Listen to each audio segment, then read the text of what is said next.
দেখতে পাবে। এখনো বৃন্দাবনে গেলে দেখতে, আমি কিছুদিন আগে গিয়েছিলাম বৃন্দাবনে। বৃন্দাবন কখনো ঘুরতে যেও না মা, বৃন্দাবন কখনো দেখতে যেও না। আমরা তো ঘুরতে যাই, দেখতে যাই, বৃন্দাবনে যেতে হবে অনুভব করতে। বৃন্দাবনটা অনুভবের জায়গা। তা দেবর্ষি নারদ মুনি বৃন্দাবনের রাস্তা দিয়ে যাচ্ছে, আর ওই বীণার তানে গান করতে করতে যাচ্ছে, কৃষ্ণ কৃষ্ণ কৃষ্ণ কৃষ্ণ। আর ওই বীণার তান বাজাতে বাজাতে যখন যাচ্ছে, ধরিয়া বীণার তান কৃষ্ণ কৃষ্ণ গায়, ধরিয়া বীণার তান কৃষ্ণ কৃষ্ণ গায়, ধরিয়া বীণার তান কৃষ্ণ কৃষ্ণ গায়, ধরিয়া বীণার তান কৃষ্ণ কৃষ্ণ গায়। শুনিয়া মোহিত আমার যশোমতী মায়, আর শুনিয়া মোহিত আমার যশোমতী মায়, শুনিয়া মোহিত আমার যশোমতী মায়, আর শুনিয়া মোহিত আমার যশোমতী বলে কে বাজালি রে, কে বাজালি রে, কে বাজালি রে, কে বাজালি রে, শত বছর পরে বাসি কে বাজালি রে, শত বছর পরে বাসি কে বাজালি রে, শত বছর পরে বাসি। এবার রামেলি না গোপাল এলি, কে বাজালি রে, বলি রামেলি না গোপাল এলি, কে বাজালি বলি রে, রামেলি না গোপাল বলি এলি, কে বাজালি বলি রে, রামেলি না গোপাল এলি, কে বাজালি রে, বলি রামেলি না গোপাল এলি, কে বাজালি রে, কে বাজালি রে। এমন ভাবে বীণার তান বাজাতে বাজাতে যাচ্ছে, মা যশোমতী অন্ধ হয়ে বসেছিল, চোখে তো দেখতে পায় না, অন্ধ। গোপাল গোপাল গোপাল গোপাল বলতে বলতে মায়ের দুটি চোখ অন্ধ হয়ে গেছে। তা মা যশোমতী ভাবছে মনে হয় গোপাল বৃন্দাবনে এসেছে। মায়েরা ভালো করে বুঝবে, মা যশোমতী ভাবছে মনে হয় গোপাল বৃন্দাবনে এসেছে, বৃন্দাবনে এসে মনে হয় বাঁশি বাজাচ্ছে। তাই মা যশোমতী সে অন্ধ অবস্থাতেই আস্তে আস্তে ধুলো থেকে উঠেছে। যশোমতী নন্দ অন্ধ সম বৈঠল, যশোমতী নন্দ অন্ধ সম বৈঠল, বলি সাহসে উঠয়ে না পাই, সাহসে উঠয়ে না পাই, বলি সাহসে উঠয়ে না পাই, সাহসে উঠো না পাই। আজ শকতি নাই গো, শকতি নাই মায়ের উঠি মারার শকতি নাই, মায়ের উঠি মারার শকতি নাই। মা কেঁদে কেঁদে কেঁদে কেঁদে অন্ধ হলেন, বলি গোপাল আমার গোপাল বলে, মায়ের উঠি মারার শকতি নাই, কেঁদে কেঁদে অন্ধ হলো, উঠি মারার শকতি মা নাই, কেঁদে কেঁদে অন্ধ হলো, উঠি মারার শকতি মা নাই, কেঁদে কেঁদে অন্ধ হলো, উঠি মারার শকতি নাই। বলি উঠি মারার শকতি না। মায়ের শক্তি নেই, মা যে উঠবে। গোপাল, আচ্ছা কারো ছেলে যদি মাকে ছেড়ে চলে যায়, মায়ের অবস্থা কি হয় বলো? মায়ের একমাত্র ছেলে, মায়ের খাওয়া ঘুম থাকে? গোপাল মাকে ছেড়ে চলে গিয়েছে বলে মা গোপাল গোপাল বলতে বলতে তার চোখ দুটো তো অন্ধ হয়েছে, আর মা শত বছর কিছু খায় না। সেই জন্য মা ধুলোর মধ্যে পড়ে আছে। ভালো করে বুঝে নাও, মা হচ্ছে ব্রজের ব্রজরানী। মা কিন্তু রানী, ব্রজের ব্রজরানী হয়েও যে বসনটা পড়ে আছে, ছেঁড়া বসন, ময়লা বসন। মা ধুলোর মধ্যে পড়েছিল। ওই বীণার তান শুনে মা আস্তে আস্তে ধুলো থেকে উঠেছে। ধুলো থেকে উঠে ওই ধীরে ধীরে ধীরে ধীরে দেবর্ষি নারদ মুনির কাছে গিয়ে নারদ মুনিকে জড়িয়ে ধরে বলে, গোপাল তুই এসেছিস বাবা, এই মায়ের কথা তোর মনে পড়লো? এই মায়ের কথা তোর মনে পড়লো? আমি কি তোর মা হতে পারিনি? আজ কতদিন হয়ে গেল গোপাল, কত বছর হয়ে গেল তুই আমাকে ছেড়ে চলে গিয়েছিস। দেবর্ষি নারদ মুনি ভাবছে যে মা মনে হয় ভেবেছে আমি গোপাল। মা তো চোখে দেখতে পাচ্ছে না, মা তো অন্ধ। মায়ের ভাব দর্শন করে দেবর্ষি নারদ মুনি বলে, মা মা আমি তোমার গোপাল নই, আমি তোমার কৃষ্ণ নই, আমি তোমার কৃষ্ণের দাসানুদাস দেবর্ষি নারদ। নারদ, নারদ তুমি তুমি এসেছো নারদ, ভালো আছো? হ্যাঁ মা ভালো আছি। আমার গোপাল কেমন আছে? বলে মা তোমার গোপাল খুব ভালো আছে। কতদিন আমি আমার গোপালকে দেখিনি। কতদিন আমি আমার বাড়ি যাবে? বাড়ি যাবে, প্রসাদ পাবে, বসো মা বসো, প্রসাদ তো পাবোই, আর বাড়ি তো যাবোই, আমিও বাড়ি যাব, কীর্তন করে চলে যাব। আবার কবে দেখা হবে জানি না, আর দেখা হবে কিনা বলতে পারবো না। না যাও মা, হরি বল হরি বল। প্রণাম নয়, আমাকে একদম প্রণাম করবে না, আমি তোমাদের ছেলে, কীর্তনিয়া নই, তোমরা হচ্ছে মা। হ্যাঁ যায়নি তাই, আরেকটু বসো, বাড়ি তো যাবে, বাড়ি তো যেতেই হবে, আরেকটু বসো, খুব বেশিক্ষণ গাইবো না, আরেকটু বসো, তারপর বাড়ি যাবে।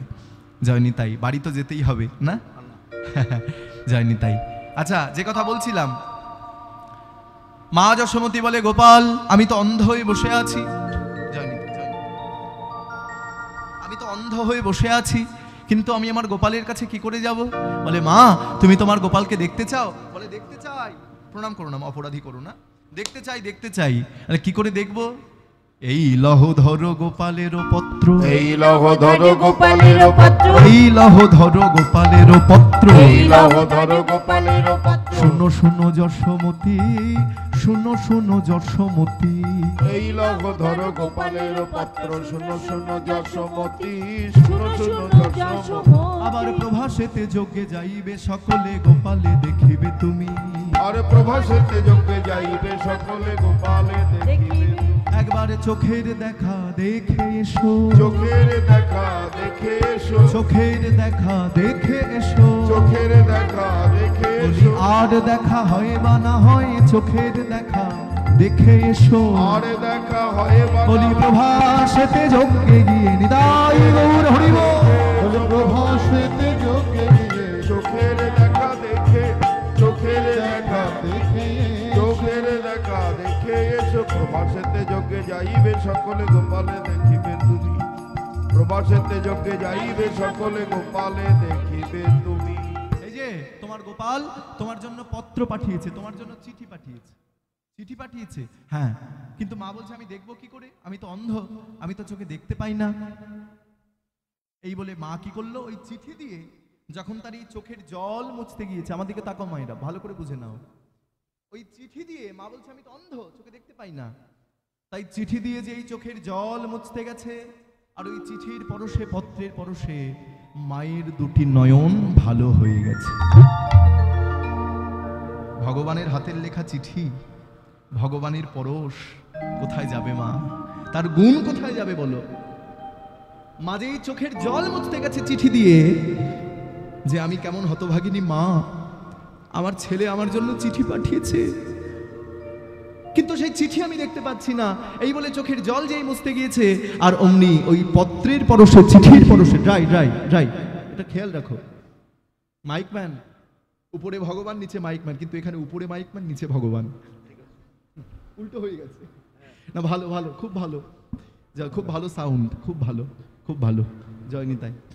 তা যাই হোক মায়েরা, এইবার কি হলো, আর যে কথা তোমাদের বলছিলাম, যে ভগবানের নিজের হাতের লেখা চিঠি, সেই চিঠির গুণ কোথায় যাবে? নন্দ মহারাজের চোখে বোলানো হলো, নন্দ মহারাজ তার দুটি নয়ন ভালো হয়ে গেল, আর যারা ছিল প্রেমের অন্ধ তাদের নয়নে বোলানো হলো, তারাও নয়ন ফিরে পেল।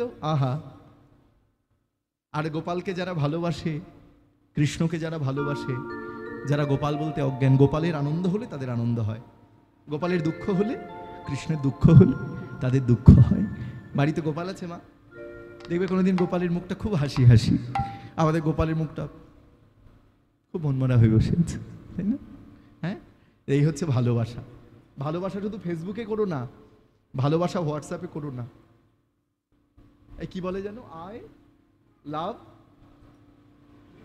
ইউ, আমি করিনি তো জানি না। হ্যাঁ, আই লাভ ইউ এর মানে কি মা? আমি তোমাকে ভালোবাসি। তো এই ভালোবাসাটা কিন্তু মায়েরা যদি ভগবানের সঙ্গে হয়, কি আনন্দ হবে, যে ভগবানের কাছে এসে বলবে ভগবান আই লাভ ইউ, আমি তোমাকে ভালোবাসি। আমাদের ভালোবাসার মধ্যে চাওয়া পাওয়া আছে, স্বার্থ আছে, লোভ আছে, লালসা আছে, কিন্তু ভগবানের প্রতি তোমার যদি ভালোবাসা থাকে, কোনো স্বার্থ নেই, কোনো চাওয়া পাওয়া নেই, কোনো লোভ লালসা নেই। ভগবান আমাদের কাছে কি চায়? রসগোল্লা, রাজভোগ? ভগবান আমাদের কাছে চায়, ভগবান বলছে আমাকে যদি লাভ করতে হয় তাহলে সকাল থেকে সন্ধ্যা পর্যন্ত জলের মধ্যে ডুব দিয়ে থাকো। সকাল থেকে সন্ধ্যা পর্যন্ত জলের মধ্যে ডুব দিয়ে থাকো। কোন জল? পুকুরের জল নয়, কলের জল নয়, সেটি হচ্ছে চোখের জল। চোখের জল দিয়ে যদি ভগবানকে ডাকা যায় তাহলে 2 দিন নয়, 3 দিন নয়, 4 দিন নয়, মনে রেখো একদিনেই ভগবানকে লাভ করা যাবে। রামকৃষ্ণদেবকে একজন শিষ্য প্রশ্ন করেছিল যে ঠাকুর, এই যে তুমি সবসময় ভগবান ভগবান করো, রামকৃষ্ণদেবকে বলছেন যে তুমি সবসময় ভগবান ভগবান করো, আচ্ছা ভগবানকে দেখবো কি করে? বলে ভগবানকে দেখবি, আয় আমি দেখাচ্ছি। বলে দেখাও দেখি। সেই শিষ্যকে এনে জলের মধ্যে চুবিয়ে ধরেছে, এমন ভাবে চুলের মুঠি ধরে চুবিয়ে ধরেছে সে তো কোনো মতে আর উঠতে পারছে না। বাঁচবার জন্য ছটফট ছটফট বাঁচাও বাঁচাও করে ছটফট করছে জলের মধ্যে। যখন প্রাণটা একেবারে বেরিয়ে যায় তখন জল থেকে তুলেছে। বলে আর ভগবান দেখবি? কেমন লাগলো? বলে ঠাকুর তুমি আমাকে এমন ভাবে চুবিয়ে ধরেছিলে, এই না তুললে মনে হয় আমার প্রাণটা বেরিয়ে যেত। বলে শোন, ওই যে বাজবার জন্য ছটফট করছিলি, বাজবার জন্য যে আকুলতা বিকুলতা করছিলি, ওই আকুলতা বিকুলতা যেদিন ভগবানকে দেখবার জন্য করবি সেই দিন সাক্ষাৎ ভগবান তোর সামনে এসে দাঁড়াবে। ভগবানকে ভুলেও যিনি কোনোদিন ভুল করেন না তিনি হচ্ছেন ভগবান। ভুল করে যিনি ক্ষমা চান তিনি হচ্ছেন ইনসান, আর ভুল করে যিনি কোনোদিন ক্ষমা চান না তিনি হচ্ছেন শয়তান। হ্যাঁ, তাই কি হলো মা? আজকে যারা বৃন্দাবনের ব্রজবাসী তারাও গোপালকে ভালোবাসে। আজকে তারাও বলছে ওই পত্র পেয়ে যে আমরাও যাব আমার গোপালের কাছে, আমরাও যাব গোপালের প্রভার যজ্ঞে। তা সবাই মিলে যাচ্ছে আজকে প্রভার যজ্ঞে। মা যাচ্ছে, বাবা যাচ্ছে, পিতা নন্দ মহারাজ সবাই চলেছে, সবাই যাচ্ছে। হ্যাঁ, তাহলে গোবিন্দ যে যজ্ঞ করছে, কৃষ্ণ যে যজ্ঞ করছে, সেই যজ্ঞের 4টি দরজা, 4টি দ্বার। 4টি দ্বার কি কি? ধর্ম, অর্থ, কাম, মোক্ষ। ভালো করে বুঝবে, ধর্ম, অর্থ, কাম, মোক্ষ। তাহলে প্রথম দরজায় কারা যাচ্ছে? প্রথম দরজায় যাচ্ছে মা। গোবিন্দের 2জন মা। 2জন মাকে, একজন হচ্ছে যশোমতী আর একজন দেবকী। আর দ্বিতীয় দ্বারে কে দাঁড়িয়েছে? দ্বিতীয় দ্বারে দাঁড়িয়েছে পিতা নন্দ মহারাজ আর গোপীগণ। এইবার তৃতীয় দ্বার। তৃতীয় দ্বারে কে দাঁড়িয়েছে মায়েরা? সখাগণ। বন ফলে নেছি ভাই, মিষ্ট বলে খাই নাই। বন ফলে নেছি ভাই, মিষ্ট বলে খাই নাই। বন ফল এনেছি ভাই, মিষ্ট বলে খাই নাই। বন ফলে নেছি ভাই, মিষ্ট বলে খাই নাই। রেখেছি ধরা অঞ্চলে বাঁধি, রেখেছি ধরার অঞ্চলে বাঁধি। রেখেছি ধরা অঞ্চলে বাঁধি। রেখেছি ধরার অঞ্চলে বাঁধি। এই দেখ কানাই ফল এনেছি, এই দেখা নাই ফলে আমরা তোর বদনে দিব বলে। এই দেখ কানাই ফল এনেছি, তোর বদনে দেব বলে। এই দেখা নাই ফলে আমরা তোর বদনে দিব বলে। আমরা তোর জন্য ফল এনেছি কানাই। আমরা 100 বছর ধরে একটি ফলও সেবা করিনি, সেই ফল আমরা তোর জন্য এনেছি। কিন্তু ফল এনেছি বটে, কিন্তু ফল আমরা তোর বদনে দিব না। কেন দিব না? আমরা প্রতিফল পেয়েছি, আমরা প্রতিফল পেয়েছি। বলি তোর বদনে ফল দিয়ে প্রতিফল পেয়েছি।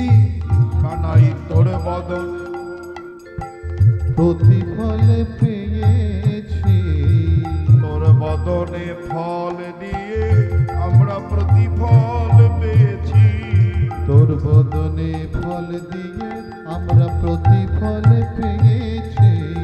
তোর বদনে ফলে 100 বছর কৃষ্ণ হারাইয়ে, ফল পেয়েছি, বছর হারা হয়ে, ফল পেয়েছি, বছর কৃষ্ণ হারা হয়ে, প্রতিফল পেয়েছি। কত বছর তোমায় হারাইয়ে, ফল কত পেয়েছি, বছর তোমায় হারাইয়ে প্রতিফল আমরা পেয়েছি। প্রতিফল পেয়েছি। সামনে দিয়ে যেতে নেই। টয়লেট যাবে, টয়লেট যাবে, যাও। আচ্ছা। ভালো, ওরা আমার আসল শ্রোতাই। দেখো সামনে বসে আছে, দেখেছো? এই বাচ্চাদেরকে একটু শিক্ষা দিও মা। যদি ওই কথাগুলো আমার বলা সাজে না, তবুও বলছি। কালকে যখন ওরা স্কুলে যাবে, ওদের অনেকগুলো বইয়ের সঙ্গে একটা গীতা দিয়ে দেবে। মোবাইল ফোন যেন একদম দেবে না, একদম যেন ওর হাতে মোবাইল ফোন দেবে না। এখন মায়েদের দেখেছি যেই কাঁদবো অমনি হাতে মোবাইল ফোন ধরিয়ে দাও, আর কান্না থেমে যায় না। গীতা ধরিয়ে দেবে, গীতা। এই পরশুদিন আমার কীর্তন ছিল আসানসোলে কীর্তন করতে গেছি। ইসকনের ভক্ত বাবা, সেই বাড়ি তার নাতনি আছে। বলছে এই নাতনির অন্নপ্রাশনে আমরা একটু পরীক্ষা করেছিলাম। কি পরীক্ষা? না, যে পরীক্ষাটা হচ্ছে একটা গীতা রেখেছি আর এক জায়গায় সোনা রেখেছি, দেখি ও কি নেয়। দেখা গেল সে আস্তে আস্তে সেই সোনার দিকে তাকালোই না, হাতও দিল না, ওই গীতাটা বুকে জড়িয়ে ধরল। ছোট থেকেই প্রসাদ ভোজি। সন্তান যদি কৃষ্ণ ভক্ত হয়, তাহলে সে বাবা মাকে খেতে না দিয়ে নিজে কখনো খাবে না। তাই ছেলেকে শুধু বিদ্যালয়ে পাঠিও না, দেবালয়ে পাঠাও। বিদ্যালয়ে পাঠালে ডাক্তার হবে না, ইঞ্জিনিয়ার হবে না, ব্যারিস্টার হবে, বুঝতে পারবে। তো দেবালয়ে পাঠালে ডাক্তার ইঞ্জিনিয়ার হবে কি বলতে পারবো না, তবে প্রকৃত মানুষের মতো কিন্তু মানুষ হবে। আর যখন বই পড়াবে, এগুলো পড়িও। কতে কৃষ্ণ, রতে রাধা, গতে গৌর, যন্তান্নয় নিতাই, একে চন্দ্র দুয়ে পক্ষ তিনে নেত্র। আমরা তো ভুলেই গেছি। এখন মায়েদের ধারণা, ছেলে মেয়েকে যদি ইংলিশ মিডিয়াম স্কুলে না ভর্তি করে দিই, তাহলে আমার ছেলে মনে হয় মানুষের মতো মানুষ হবে না। বলো মা, বিদ্যাসাগর কি ইংলিশ মিডিয়ামে পড়ে বিদ্যাসাগর হয়েছে? স্বামী বিবেকানন্দ কি ইংলিশ মিডিয়ামে পড়ে স্বামী বিবেকানন্দ হয়েছে? যখন স্বামী বিবেকানন্দ আমাদের আমেরিকার শিকাগো শহরে বক্তৃতা দিতে গেল আমাদের হিন্দু ধর্ম সম্মেলনে, যে হিন্দু বলে একটি ধর্ম আছে, তখন সাহেবরা বিবেকানন্দকে প্রশ্ন করলেন, সন্ন্যাসী আপনি বলুন পৃথিবীর সর্বশ্রেষ্ঠ গ্রন্থ কোনটি? বিবেকানন্দ বলছেন, কালকে আমার আরেকটি লেকচার আছে, আমি লেকচার দিতে যখন আসব, আপনারা টেবিলের উপরে গ্রন্থগুলো সাজিয়ে রাখবেন, আমি বলে দেব পৃথিবীর শ্রেষ্ঠ গ্রন্থ কোনটি। এইবার সাহেবরা টেবিলের উপরে গ্রন্থগুলো সাজিয়ে রেখেছে বাবা। সবার নিচে দিয়েছে ওই ছোট্ট গীতা, তার উপরে দিয়েছে বাইবেল, যত ধর্মগ্রন্থ আছে, তার উপরে দিয়েছে ত্রিপিটক, জেন্দাবেস্তা, গ্রন্থ সাহেব, সব কিছু পর সাজিয়েছে। হ্যাঁ, বলুন সন্ন্যাসী পৃথিবীর সর্বশ্রেষ্ঠ গ্রন্থ কোনটি? বিবেকানন্দ বলছেন, বিচার তো আপনারাই করে রেখে দিয়েছেন, আমি আর কি বিচার করব? আপনারা সকলের নিচে যে ছোট্ট গীতাটি দিয়েছেন, ওটাই হচ্ছে পৃথিবীর সর্বশ্রেষ্ঠ গ্রন্থ। বলল প্রমাণ কি? বলল নিচে থেকে গীতাটা টেনে দেখুন, আপনার উপরের বড় বড় গ্রন্থগুলো সব ধসে পড়ে যাবে। সকলে গীতার আশ্রয় দাঁড়িয়ে আছে। গীতা হচ্ছে ভিত। একটা 4 তলা বিল্ডিং করেছ, ফ্ল্যাট করেছ, ভিতটা শক্ত নয়, নড়বড়ে থাকবে। ভিত হচ্ছে গীতা। গীতা গীতা উচ্চারণে ত্যাগী হয়। মহাভারতের যুদ্ধ হয়েছিল 18 দিন ধরে, আর গীতার অধ্যায় কিন্তু 18টি অধ্যায়। এগুলো তোমরা মনে রেখো, মনে রাখবে এগুলো। গীতার অধ্যায় হচ্ছে 18টি অধ্যায়, প্রতিদিন এক অধ্যায়ের জন্ম হয়েছে। এবং গীতায় যেগুলো লেখা আছে, ওগুলো তোমার আমার মুখের কথা নয়। আর শুধু একে চন্দ্র দুয়ে পক্ষ তিনে নেত্র চারি বেদ পাঁচে পঞ্চবান ছয়ে ঋতু সাতে সমুদ্র আটে অষ্টবসু নয় নবগ্রহ দশে দিক, এগুলো পড়াবে। একে কৃষ্ণ দুয়ে গৌর নিতাই তিনে ব্রহ্মা বিষ্ণু মহেশ্বর চারে চারটি যুগ, বেদ নয়, চারটি যুগ সত্য ত্রেতা দাপর কলি, পাঁচে পঞ্চতত্ত্ব, পঞ্চতত্ত্বকে গৌর নিতাই শ্রীবাস অদ্বৈত গদাধর, ছয়ে ষড়রিপু কাম ক্রোধ লোভ মোহ মদ মাৎসর্য, সাতে সমুদ্র, আটে অষ্টসখী ললিতা বিশাখা ইন্দুরেখা চম্পকলতিকা তুঙ্গবিদ্যা রঙ্গদেবী চিত্রা সুদেবী, নয়ে নববিধা ভক্তি, আর দশে 10 অবতার। এগুলো পড়াতে হবে। আজকে আমাকে দিয়েই বলি, আমার বাবা মা যদি আজকে আমাকে এই পথে না নিয়ে আসতো, আমি কি এখানে দাঁড়াতে পারতাম মা? আমি কিন্তু এখানে দাঁড়াতে পারতাম না। তাই প্রত্যেকটি মাকে নিবেদন করব, তোমরা তো মা শুধু হলেই হবে না, তোমার সন্তান যেন কৃষ্ণ ভক্ত হয়, তোমার সন্তান যেন একবার মুখে কৃষ্ণ নাম করে। এগুলো ছোট থেকে শিক্ষা দিও। দেখো বড় হয়ে তোমার সন্তান তোমাকে প্রণাম করবে।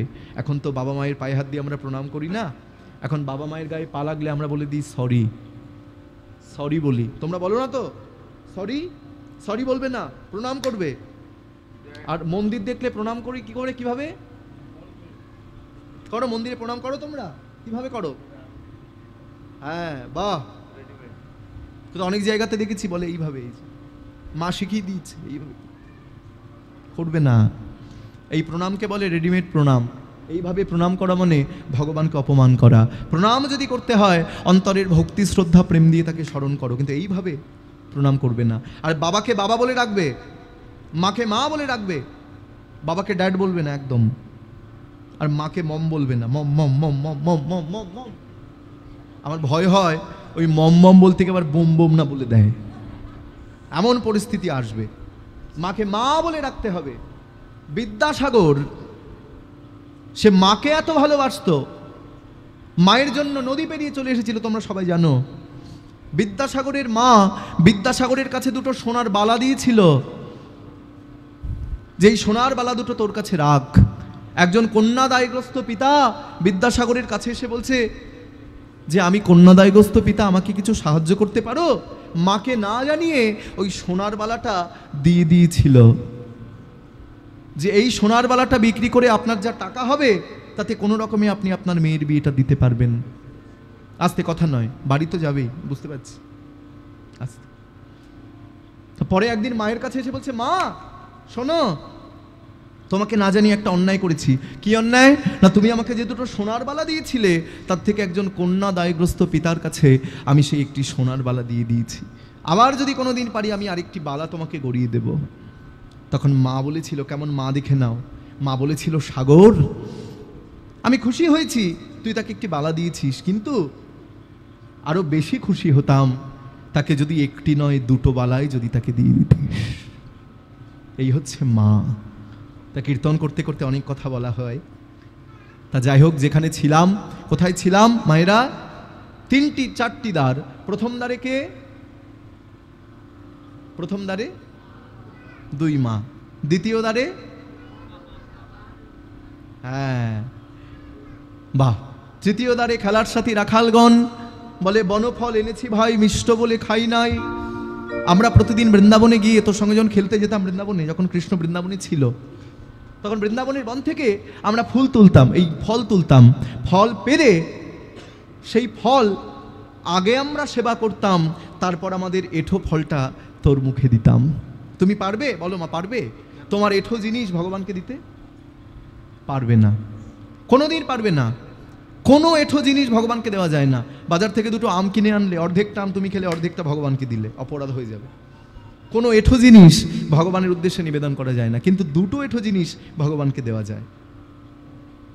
দুটো এঁঠো জিনিস আমি তোমাদের বলছি, কালকে তোমরা ভগবানকে দেবে। কি কি বলো তো? একটি হচ্ছে মধু, মৌমাছির এঁঠো করা, আর একটা হচ্ছে দুগ্ধ মানে দুধ, বাছুরির এঁঠো করা। এই দুটো এঁঠো জিনিস ভগবানকে দেওয়া যায়, তাছাড়া আর কোনো এঁঠো জিনিস ভগবানকে কিন্তু দেওয়া যায় না। তা বলছে, কানাই আমরা তোর জন্য ফল এনেছি, কিন্তু ফল আমরা তোর মুখে দেব না। কেন দেব না? কারণ আমরা প্রতিফল পেয়েছি 100 বছর কৃষ্ণ হারাইয়ে, 100 বছর তোর জন্য চোখের জল ফেলে আমরা প্রতিফল পেয়েছি। হ্যাঁ, আরেকটি দ্বার কে? প্রেমের গুরু রাধা ঠাকুরানী। নিরজনে বসি মালা গাথে বিনোদিনী,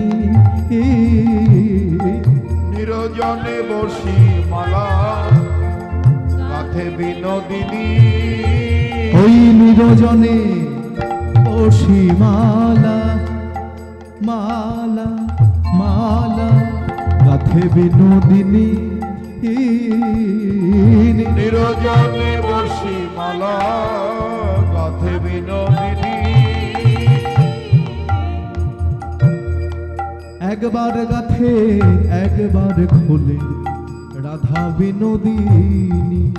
মালা একবার গাথে একবার খোলে রাধা বিনোদিনী মালা একবার গাথে একবার খোলে রাধা বিনোদিনী মালা একবার গাথে একবার খোলে রাধা বিনোদিনী বলি কার তরে গাথো মালা তুমি কার তরে গাথ মালা কার তরে গাথো মালা তুমি কার তরে গাথ মালা ওগো রাজবালা কার কার তরে তরে গাথ মালা ওহে রাজুবালা যাও যাও প্রভাসেতে যজ্ঞে গিয়ে দেখবে চিকন কাল আর প্রভাসেতে যজ্ঞ করে তোমার চিকন কালা